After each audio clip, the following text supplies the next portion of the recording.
Welcome back. All right. So, Toronto, Florida, game 4. And this was a really important game for both teams. And I said in today's news video where I was talking about this preview, I really felt like whoever won this game is probably going to win the series. And I stand by that because there was one of two things that was going to happen. Either Toronto goes up 3-1, going home with a chance to close out the Panthers, or the Panthers tie it at 2 and they guarantee another game at home. And even if Toronto were to win game 5, that means you could have a game 7. We know Toronto's record in game 7s. So this game felt really, really important. And from the beginning, it felt like the Florida Panthers understood the assignment.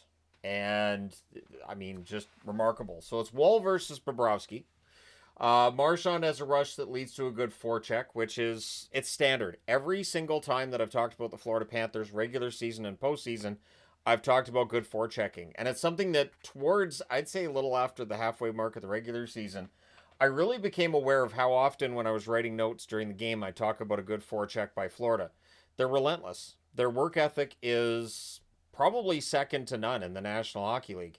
And if they continue on past this series, that does them really well if they get to that Final Four. So Barkov has a net feed that's blocked. Bennett then has a rush chance that's saved. We get a power play for Florida. The Leafs had to kill this. And I knew, the Leafs cannot allow that first goal.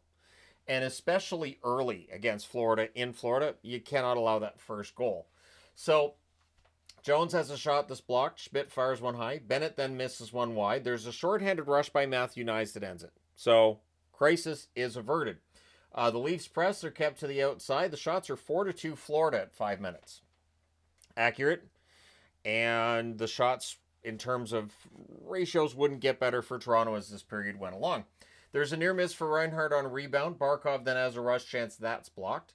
Panthers press at 8.5 minutes. The Panthers draw a second power play. Benoit flattens Reinhart during that power play. Puck's cleared out by Toronto.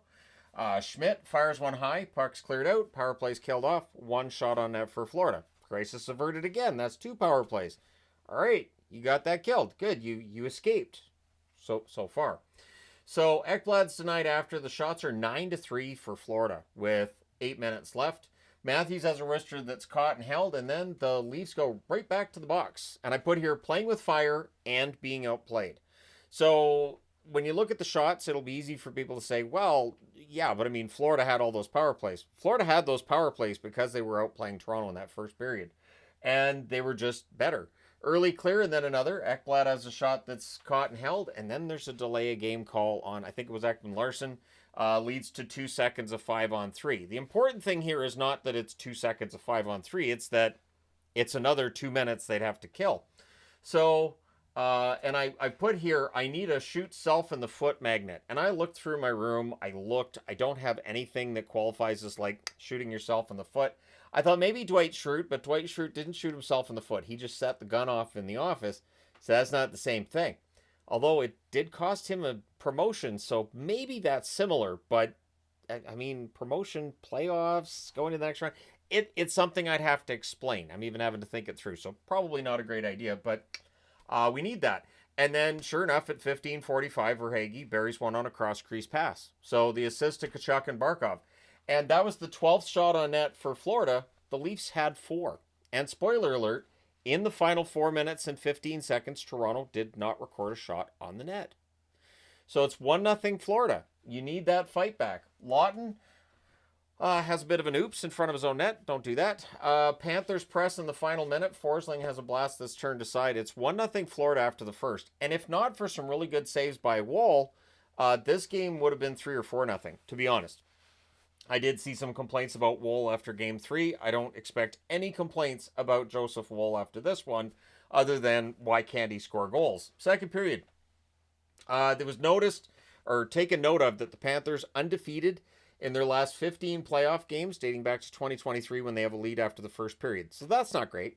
Lorentz has a wrister that's turned aside. Bennett's denied. The rebound's cleared. Greer has a slapper that's kicked aside. The shots are 4-1 for Florida, and we're only 3 minutes into the second period. Once again, Florida understood the assignment tonight, and they played like it. Leafs with back-to-back icings, also not helping. So this is one of those things where Florida has that zone and the control and everything, and every time Toronto gets the puck, they're forced to just kind of ice it and try to regroup, right? Or you get the puck out, and then you have to fire it into the other end of the ice and get a line change. So it just it lends itself to more domination by the Florida Panthers. So Panthers are in full control. Marner beats out an icing. Toronto gets their first power play of the game after there were 4 for Florida. Early clear, Matthews has a chance that's saved, and then Matthews' next chance is fired wide. Power play's killed off. 1 shot on net. Luostarinen gets a rush chance out of the box. Rodriguez to Reinhart, near miss. Barkov then can't bury one in close. The fans call one, the referee does not. Nylander loses the handle on a net drive. The Leafs go back to the power play, so the referee is informed that he sucks. That leads to a shorthanded rush chance by Reinhart, which is held, and then pretty strong shorthanded play by Florida ends up leading to a Toronto penalty, so we have 57 seconds of 4-on-4. So, yeah, Florida going back to the power play after that. During the Florida power play on the other side of this, there's a near miss for Reinhart. Everything's killed off there. Woll is keeping it close because the Leafs are in neutral at this point and playing like a team that didn't win the division, playing like a team that is looking up at Florida, even though in the standings you'd look and see that Toronto won the division this year. So Nylander has a fast break that's defended. Bobrovsky holds on that. 2:57 left. There's another Leafs power play. Marner has a one-timer this block. There's a shorthanded rush by Reinhart. Riley to Domi near miss. Power play's killed off. 1 shot on net for Toronto. And after 2 periods of play, it's 1-0 in favor of Florida. But it felt like it could have been a lot worse. The shots are 29-12 after the second period. So easily this could have been a 4 or 5-0 game, but Joseph Woll standing on his head. Would the Leafs reward him in the third period? Let's go through it. Third period. Nyes has a rush chance that's blocked. Lorentz to Nylander near miss.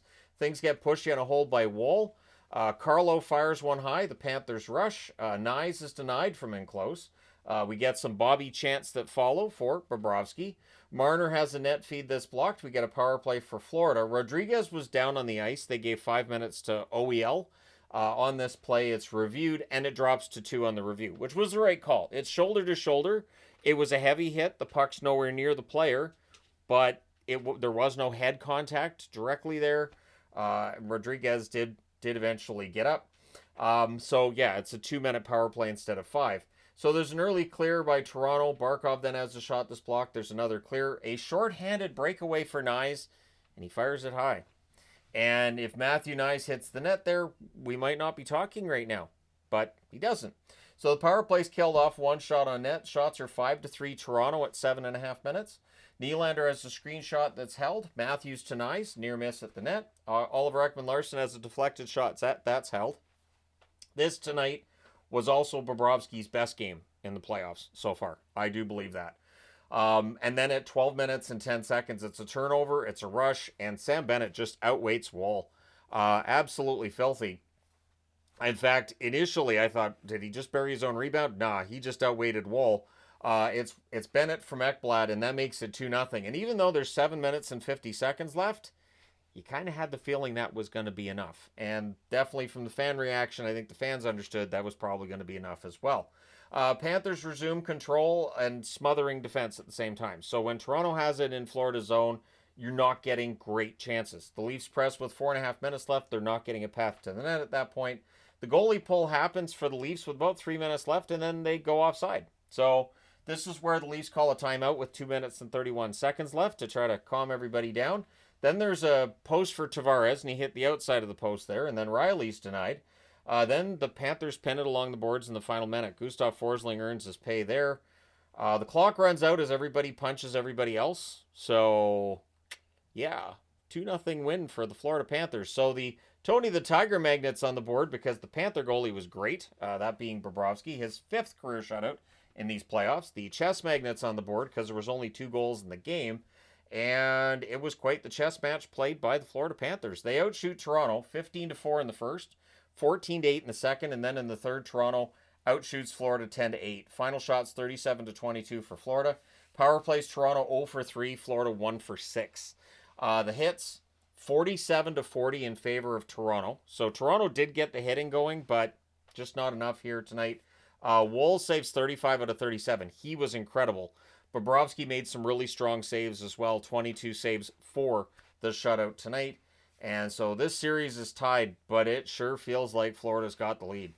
I know it's 2 apiece. I know they're going back to Toronto. I'm aware that nobody's lost a home game yet in this series, but it sure feels like Florida's got their game back. And so, did Toronto miss an opportunity? Yes. One win in Florida would have made all the difference in the world, and they didn't get it. So here we are, going back to Toronto. The series is now tied at 2.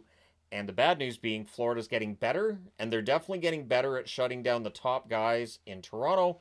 And you start to see that frustration. That's how you end up with a bunch of punching at the end of this game, because Toronto's starting to get a little frustrated here. And it is another sign that this series has definitely flipped. So we'll see how things go from here. But let me know your thoughts in the comments section below. As always, hit like and subscribe in the event you have not done so already. Thank you guys so much for all your support as always. I will talk to you again soon.